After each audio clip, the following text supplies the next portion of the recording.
In a small Yoruba village nestled at the foot of the towering oak Oran, the land was drying up.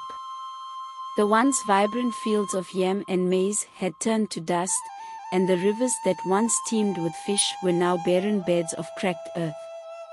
The villagers whispered tales of an invisible tribe that lived among the clouds, a tribe blessed by Olojime, the supreme creator, to control the weather. However, no one had ever seen them, and many believed them to be mere legend. In this village lived a daring young girl named Biola. She was known for her courage and determination, often leading the village children on daring adventures through the forests. As the drought worsened and the village elders grew more desperate, Biola's heart ached for her people. She decided that she would be the one to climb Oak Oran and seek the help of the invisible tribe. Before leaving, Biola sought the blessings of the village priest, Baba Ifa, who performed a divination with the sacred opal chain. "Your journey will be perilous, my child," Baba Ifa intoned, "but you are destined for greatness. The spirits have spoken, you will find the invisible tribe, but you must remain pure of heart and true in spirit." The journey began at dawn. With nothing but a small satchel of provisions, a calabash filled with water, and her trusty walking stick, Biola started her climb. As she ascended, the air grew thin, and the landscape changed from dense forest to rocky outcrops. Along the way, she encountered creatures of Yoruba legend, a talking chameleon named Aroni who offered her wisdom, a pair of mischievous monkeys who tried to steal her food, and a giant eagle, Ikan, that carried her across a vast chasm when she thought she could go no further. After days of climbing, Biola reached a dense fog that enveloped the mountain's peak. She knew she was nearing the home of the invisible tribe. With each step, the fog seemed to grow thicker, until she stumbled upon an invisible barrier. Unsure of what to do, she remembered the stories her grandmother told her about the tribe's love for music and dance. She took out her small battered drum and began to play a rhythm honoring Sango, the god of thunder and lightning.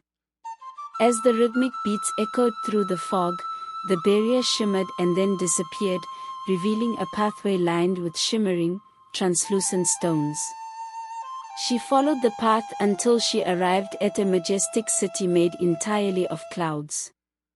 The invisible tribe, though unseen, made their presence known by the soft whispers of the wind and the sudden bursts of rain that seemed to welcome her. Biola approached the center of the city, where an ancient baobab tree stood. Its branches seemed to touch the sky, and at its base was an inscription in an ancient script. A voice, deep and resonant, filled the air. It was the voice of the tribe's leader, Oluorogbo. "Why have you come, child of the earth?" the voice asked. Biola, though trembling with fear, spoke with conviction. "Great Oluorogbo, my village is dying. The rivers have dried up, and our crops have withered. I have come to seek your help." Oluorogbo's voice was filled with sorrow. "The balance of nature is delicate.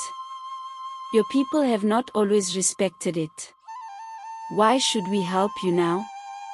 Biola thought of her people and their suffering. She thought of the prophecy she had heard whispered among the village elders, that a child with a pure heart would save the village. "I have come not just for my village, but for all of nature. Teach us how to restore the balance, and we will honor your ways." There was a long silence, during which Biola feared she had failed. Then, the ground beneath her began to tremble, and the ancient baobab tree glowed with a radiant light. "You speak the truth, Biola. There is a prophecy, and you are the key to fulfilling it." With that, the tribe revealed themselves. They were beings of pure light, their forms shifting like the clouds they lived among.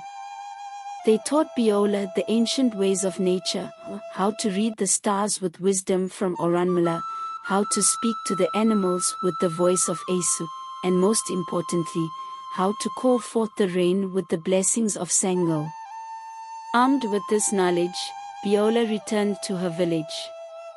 The journey down the mountain was even more treacherous than the ascent, as the mountain seemed to test her worthiness. She faced fierce winds, blinding storms, and the chilling cold of the night. Yet, she persevered, driven by the hope of saving her people.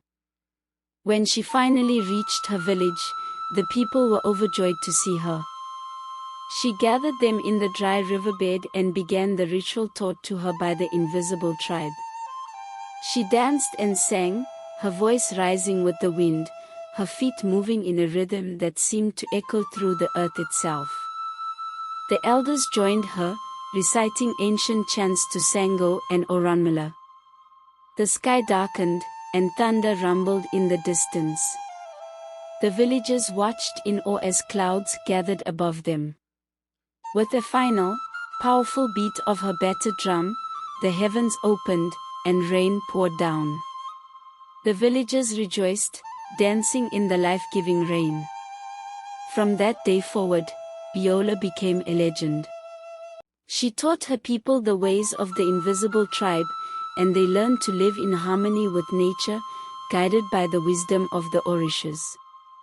The land flourished once more, and the story of Biola bravery was passed down through generations. And high above, in their city of clouds, the invisible tribe watched over them, their presence felt in every gentle breeze and every drop of rain.